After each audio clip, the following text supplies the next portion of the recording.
Hello, I'm Mike Finn, the Executive Director of the Greater Buffalo Niagara Regional Transportation Council. We are the Metropolitan Planning Organization for Erie and Niagara County. And very simply, what we do is we coordinate all the transportation agencies in our region so that they work together and build a transportation system that works for the user. Road users don't care whose road they're driving on or the fact that the transit system runs on different owners' roads. They want a transportation system that works for them. And what we do on a daily basis is do planning work so that the coordination that all of those agencies needs happens and that the future of the transportation system can be built for the needs that we are anticipating. Our Unified Planning Work Program is essentially GBNRTC's staff work plan.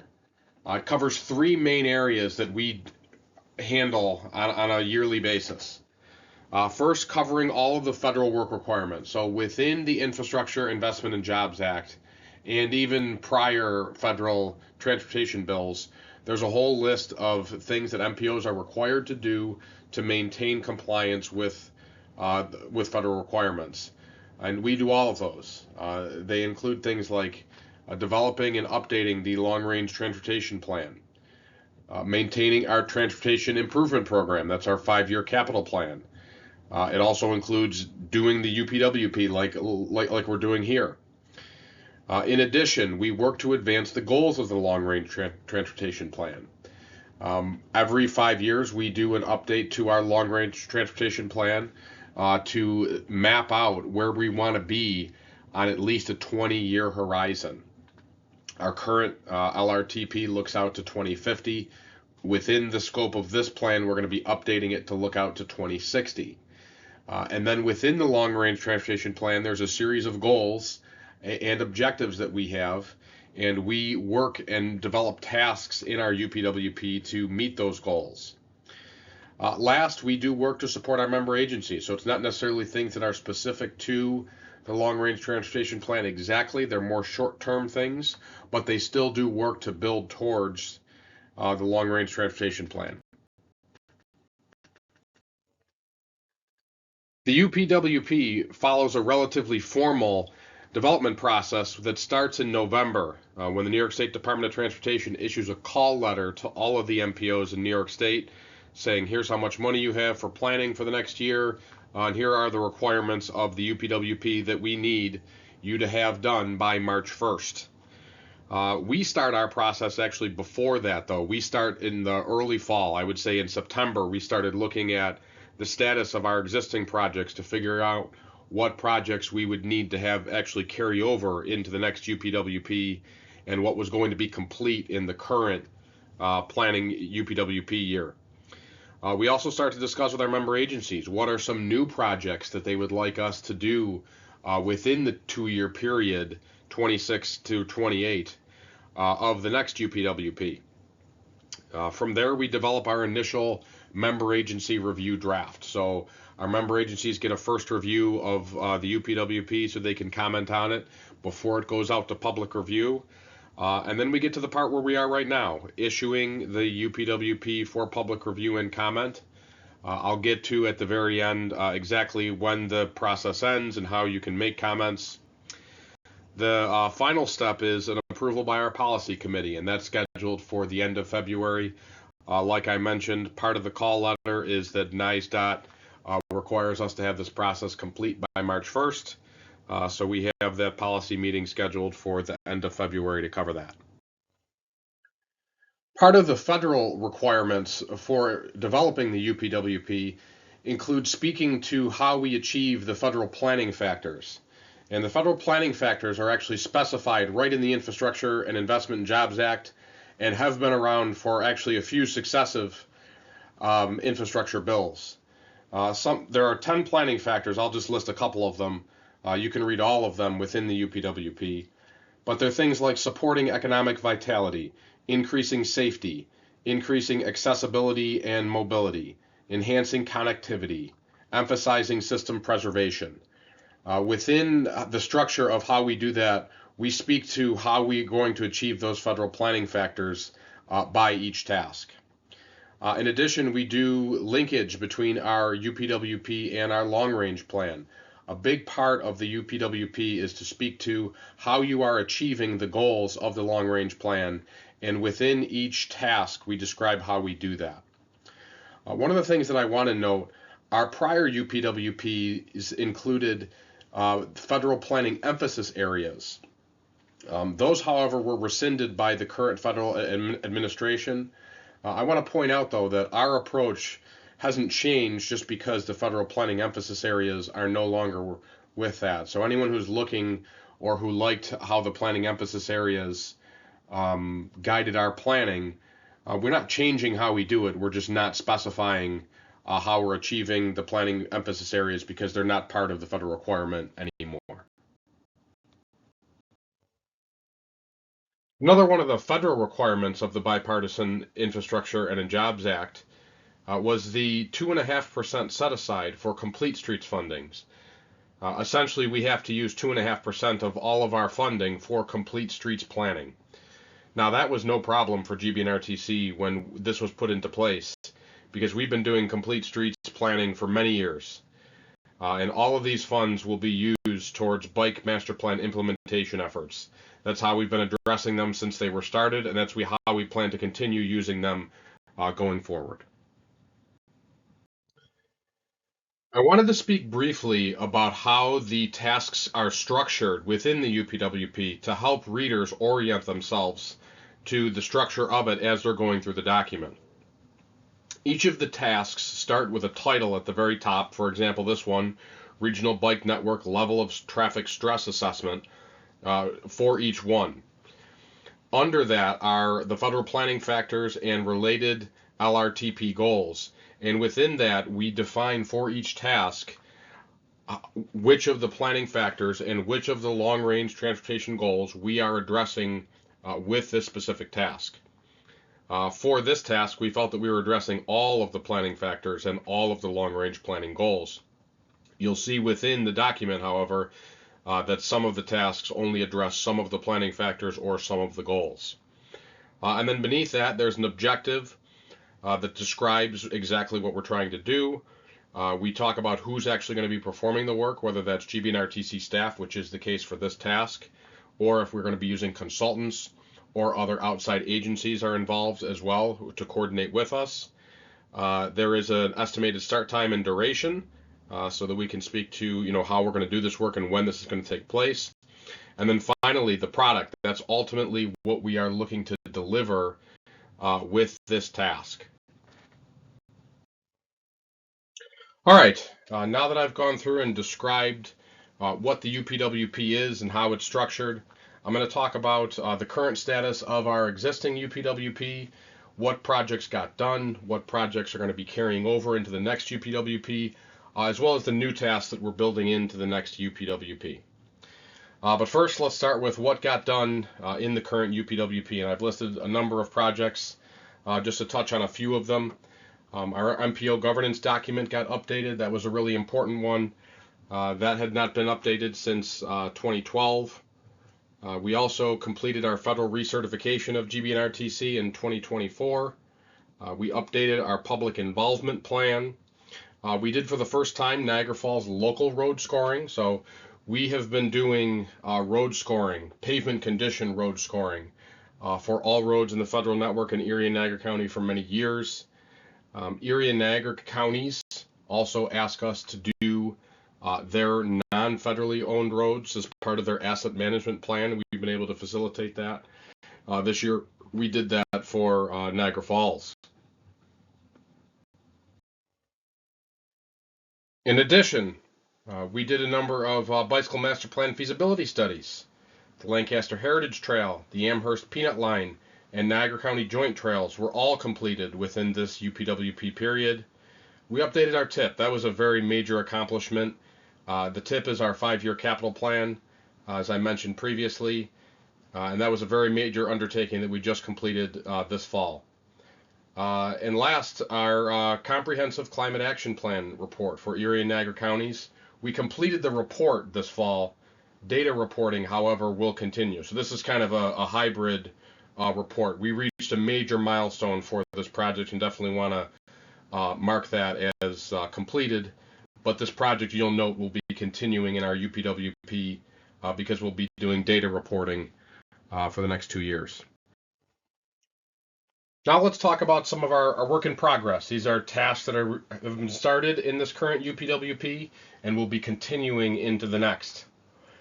First, our organizational strategic plan. So one of the things that we really wanted to focus on is developing an update to our strategic plan to guide the staff work at GB&RTC moving forward.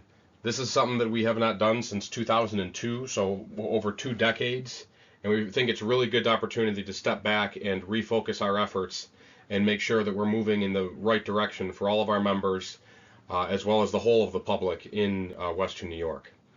Our regional ITS communication study, I want to highlight that. That's an effort where we want to look at how to get communications to all of the traffic signals in Erie and Niagara County so that we can see what's going on with the traffic signals, potentially be able to push out different timing plans if needed, and also collect data. So that's a study that we're going to be continuing into the next UPWP period. Another thing that is a continuation of a major effort that we did in this past UPWP is the implementation of our race plan. So the race plan is our regional road safety action plan, and we'll be continuously monitoring the progress of that and adjusting our approach to it to ensure that we are improving safety all across our region. In addition, 2 important projects that are going to be continuing for the NFTA, the Bailey Avenue BRT and the Metro Rail expansion. GB&RTC has been an important stakeholder on both of those projects and will be continuing to provide support to the NFTA and all of the stakeholders in those projects. Now I'm going to speak to what's in the meat of our UPWP. So some of these tasks you'll see I've already spoken about. But some of them are the perpetual tasks that we are doing on an ongoing basis, as well as the new tasks, and I'll help to define which is which as I go through. So first, in the Program and Support Administration category, and you'll see as I go through that our tasks are broken up into 6 planning categories. That's another federal requirement that we break all of our tasks down into. But the first one is just our general program support and administration. And the first, and actually the most expensive task in there is just general administration work and cost. So that's for things like our IT systems, our rent for our office supplies, general management oversight work. Like a lot of the time that I bill as the executive director goes into this for just general administration and oversight. In addition, we have our general community outreach. So we do community outreach certainly specific to a lot of our projects, but we also do general community outreach for various awareness of GB&RTC in general. All of that work is covered in here. I mentioned the strategic plan update. The rebranding review is going to be a follow-up of the strategic plan. Once we have our strategic plan updated and we've solidified what it is that we want our mission and our vision to be for at least the next 5 years, we're going to look at our brand to make sure that the two match. We're also going to be doing an updated data management system. So a lot of the data that you find on our website is housed in different platforms. We want to standardize that into something that's a little more user-friendly, and that's going to be covered under this task. For the general development and comprehensive planning section, we have a number of perpetual tasks, including demographics monitoring. We're continuously monitoring census and other demographic data to follow changes along with how people live, work, travel in our region. In addition to that, we do things like the One Region Forward implementation, as well as transit-oriented development planning support. Those are 2 very important parts of our planning process where we're trying to link land use to transportation. And in addition to that, regional housing coordination support is another important part where you're looking at how land use influences transportation decisions and how the reverse can work, how transportation can support land use decisions so that the two work harmoniously together. For the long-range system planning, and you'll see in a second that we also have a category of long-range projects planning. The system planning is where we look at how the whole system works together as opposed to finite projects, which you'll see in a second. So for the long-range systems planning, we have a few tasks we want to highlight. Our SEMA planning, so smartly enhanced multimodal corridors. We started and we'll be completing phase 1 of that, where we define what a SEMA corridor is, and have a list of the highest ranking SEMA corridors in our region. Now we're in the next UPWP, we're going to be moving into phase 2. We're going to be doing a pilot study of SEMA corridors and actually doing a very low level, I'm not going to call it a design, but at least looking at some concepts for what could be implemented for a SEMA corridor. This is also where we do all of our asset management work. So we will be continuing to do road scores and traffic counts, including bicycle and pedestrian. We've been doing all of that, the road scoring and traffic counts for a long time. We started bicycle and pedestrian counting relatively recently, and we'll be continuing that going forward. In addition, the regional active transportation plan, we're really looking forward to that. New York State is doing its own active transportation plan, and we're going to do a follow-up to that to be more specific about what our region needs for active transportation infrastructure. Now, on the long-range plan project categories, you'll see things that are certainly more specific and project-related. For example, the Metro Rail expansion, Twin Cities Highway analysis isn't here. This is where Bailey BRT is. We also do a lot of our travel demand modeling and corridor planning studies under this. So throughout the 2-year period, we will look in coordination with our members at how transportation changes impact the travel routing around our corridors. We have very sophisticated modeling systems that we can do that, and we do all that work under this category. Another important study that we're very excited with, and that will be continuing really into the next UPWP, is the planning and environmental linkage study for the Blue Water Tower corridor. So that's where the I-90 and I-290s intersect with each other. We know there's a lot of congestion and crashes in that area, and we want to look at ways that that can be improved for the betterment of everyone. We're also in a good position to do that kind of analysis because those two corridors are owned by different agencies. The I-90 is owned by the New York State Thruway Authority. The I-290 is owned by the New York State Department of Transportation. And we're in a good neutral location to help kind of do that planning and coordinate all of them together to make sure that the improvements that are done to the one improve the other and vice versa. For short-range planning, that's where we do a lot of planning work of projects that are going to happen in the next 2 to 5 years. So those are things like the Regional Bike Master Plan implementation. So I listed a few of those earlier in the presentation, things we had completed. We'll be continuing to do Regional Bike Master Plan implementation feasibility studies into the next UPWP based on a call for projects that will be provided out to municipalities to submit on. We also do operational transportation modeling, so that's more finite work than the regional modeling that looks more holistically. Operational transportation modeling might look at specific corridors that are only, certain blocks long, 10 traffic signals at most. It's more finite work than the regional modeling where we're looking at whole areas, whole towns, multiple towns sometimes. In addition, we do some Niagara Falls corridor planning for the city of Niagara Falls. We've been coordinating with them on a couple of projects that are priorities to them and supporting those efforts that go beyond just the transportation system. They're looking at doing economic development and revitalization, so we're happy to support that.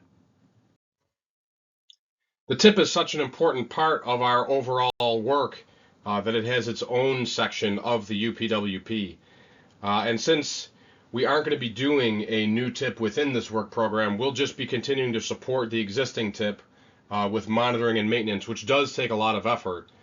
In addition to that, we do all of our air quality conformity work.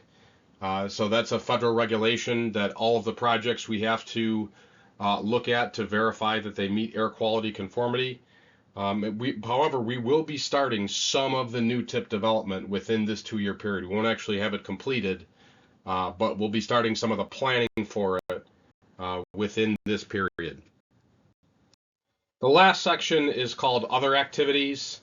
And one of the important ones that we do within that is the coordination of non-emergency human transportation systems. So one of the major efforts that we've been undertaking for many years is completing the Human Services Transportation Plan, which speaks to providing access for seniors and other people who have a hard time getting around the transportation system with services to get to important appointments like medical and other things. Within this, we're also going to be looking at an infrastructure vulnerability assessment. That's something we're coordinating with the state, who's doing a similar assessment.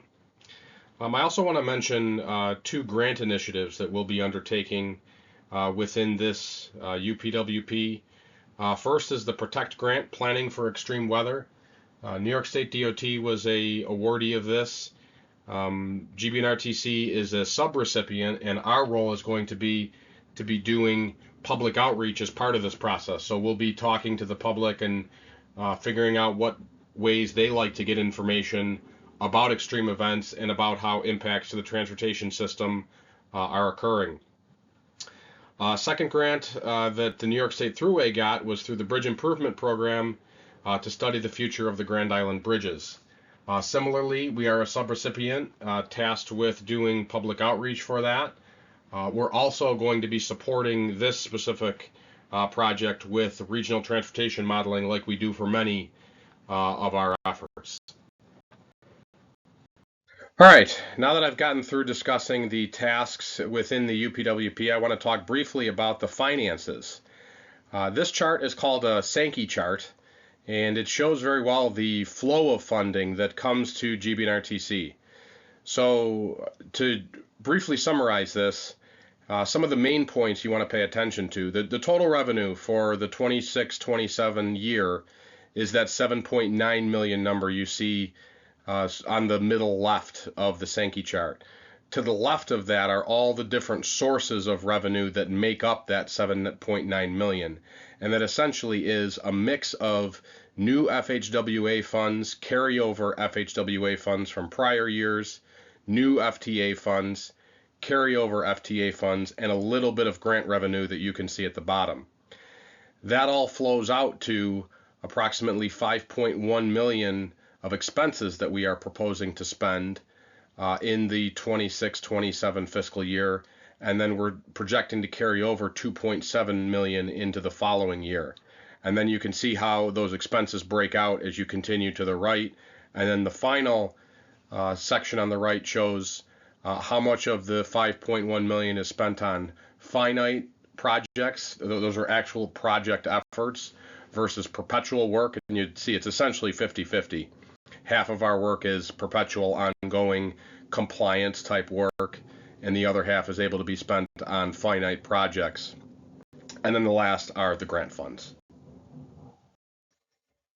This is another chart of finances for the 27-28 year, shown slightly differently, but it's reporting on the same information as the last one.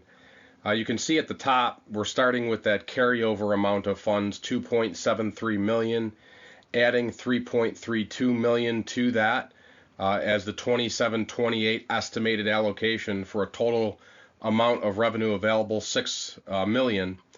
We're proposing to spend 5.4 million in that year, so the carryover estimated into the 28-29, which will be the next UPWP, is down to just a little over $500,000. Now I want to speak briefly about our finances from the grant projects. I mentioned previously the Protect Grant and the Bridge Improvement Plan Planning Grant. We're proposing to spend $45,000 each over the 2-year period of our UPWP. In addition, the Community Climate Action Plan We'll be continuing that work doing data reporting for a little over $500,000. So our total budget estimated for those two things is $625,000. One of the important things to note, our Protect subrecipient amount in the grant was written in at $448,000, and we may be using additional funds to hire a consultant to support us. We're still working the specifics of that out with the Department of Transportation. The $45,000 represents the estimate of staff time that we'll be spending to do that work. Now that I've gotten through the UPWP tasks and finances, just a brief note on the public comment period. So we'll be receiving public comments. We've been open since December 18th, and we will be open until close of business on January 20th. How do you submit your comments? So first, you can email them to staff@gbnrtc.org. You can leave a voicemail at our phone number, which you can see there. You can mail us a hard copy letter if you would like, or the simplest way, scan the QR code right here and use our online comment form. Like I said, we will be taking comments all the way until January 20th.